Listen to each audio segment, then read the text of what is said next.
Mike Bloomberg walked onto the stage of his first Democratic debate last night with a target on his back, and Americans turned out in record numbers to watch it. Nearly 20 million viewers tuned into the event hosted by NBC in Las Vegas, making it the most watched Democratic primary debate, according to the network, of all time.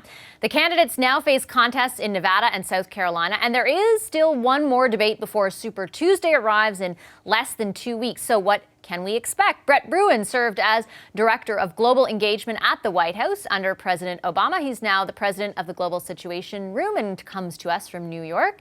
Alex Vogel served as Chief Counsel to Republican Senate Majority Leader Bill Frist. He's now the CEO at the Vogel Group, and he's coming to us from just outside of Washington. Hi to both of you.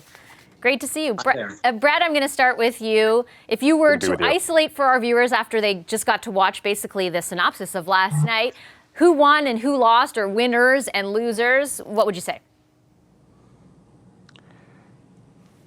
Yeah, you have to unpack some of these sensational headlines. The big winner last night was actually Pete Buttigieg, because he was able to land some blows, not just against Mike Bloomberg, but against Bernie Sanders, Elizabeth Warren, and certainly Amy Klobuchar, the senator from Minnesota, with whom he sparred quite directly over who is the better moderate. And I think it is important for Canadian viewers to bear in mind that actually Buttigieg, delegate-wise, is in the lead right now. Alex, let me ask you from your perspective. Obviously, you're not a Democrat, but you're watching it, I'm sure, to figure out how this all factors into the next election. Who stood out for you?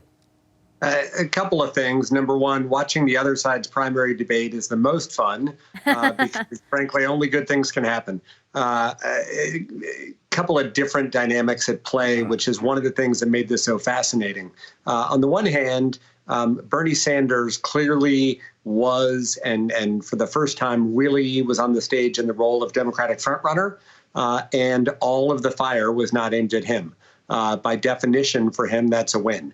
Everyone else slugged it out. There were some incredibly impactful moments. I thought that Elizabeth Warren's takedown of Mike Bloomberg, thus wasting $500 million of his money in about 90 seconds, was remarkable. She won in that lots of people said she did well in the debate. I don't think it did anything to meaningfully alter the equation between the candidates or change her chance of winning. Frankly, the other big winner was President Trump, because if all the Democrats are on the stage absolutely pulling each other apart, as they did last night, and not aiming that fire at him, that's a good night. Brett is shaking his head. You don't agree?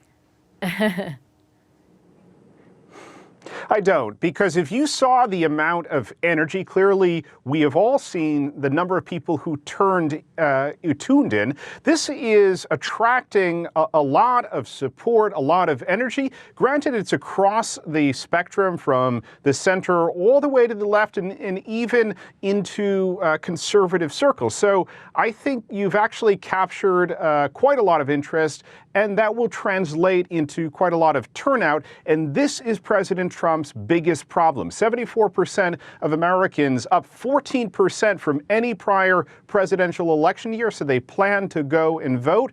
Trump's numbers are not elastic. The Democrats are. Alex, let me ask you a question I keep asking myself. I think you're much better equipped to answer it. Who among those candidates that you saw on the stage last night would pose the biggest threat to President Trump in the election, and who would make him jump for joy if they end up winning the nomination? A couple of thoughts on that. From a debate style perspective, frankly, I think Elizabeth Warren's hyper-aggressive version that we saw last night would be the most threatening to him, which is just debate points, doesn't mean votes. From an electoral perspective, I continue to believe that given that the way you win an election is not only winning your voters, but taking some of their voters that they took from you last time and getting them back. And given where those voters are and what their political demographic is, while it's very exciting that Bernie Sanders is going to crank up turnout in California, that's not going to be politically impactful or dispositive on the result. And in that context, Joe Biden really is the most politically dangerous person on that stage. What's remarkable is there was a new poll that came out today looking at the battleground state of Wisconsin. And not only was Donald Trump beating all the Democrats, the one who was closest was Joe Biden. And I think no matter what your political persuasion, most people would say that Joe Biden is not exactly ascendant right now. And that was certainly on display last night. So I think that there's two pieces. In terms of who the president would most like to run against, that has to be Bernie Sanders. The reality is this conversation with the country started a year ago at the president's last State of the Union when he declared that America would never be a socialist country. I think that is his political fantasy to run against Bernie Sanders and what he represents. Brett, look for us, if you don't mind, towards the next two big events, and that is, of course, Nevada and I don't know why it's escaping me right now, but South Carolina, I think. Tell me, South Carolina, yeah, South Carolina. No, I got it eventually. What are you watching for, and help us understand what is going on with Joe Biden? I know it is hard, yeah. Well, and Joe Biden's political obituary may have been written a little bit too soon. I think here in the U.S., because of the frenzy of the news cycle, as well as obviously Trump's tweets, there is this tendency to write people off a bit too quickly. Biden still has a lead in South Carolina, according to polls that have come out just today. I think he will fare worse in Nevada, but that is make or break for Biden. I would also point to if Buttigieg can beat expectations, can come in a strong second in Nevada, he is going to lay claim to, if not being the front runner, certainly making this more of a two-person race. Alex, I'll give you the final word. What are you watching for as we head into South Carolina and Nevada? I think the real question for me is whether or not Bernie Sanders now has the momentum that he is effectively unstoppable. That is certainly what he is arguing. Ironically, he's now using the same has to be me preordained arguments that Senator Clinton tried to use against him.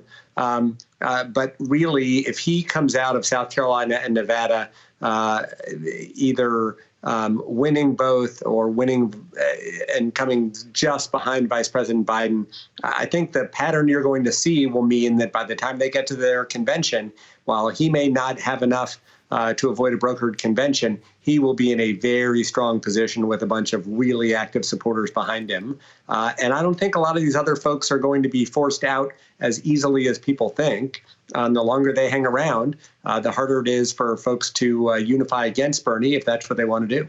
The countdown is on to Super Tuesday. It's going to be an exciting few weeks. Thank you very much to both of you for your time and insights this evening. Thanks to Brett Bruen and Alex Vogel. Hi, I'm Vashi Capellos, host of Power in Politics. See more of our show by subscribing to the CBC News channel or click the link for another video.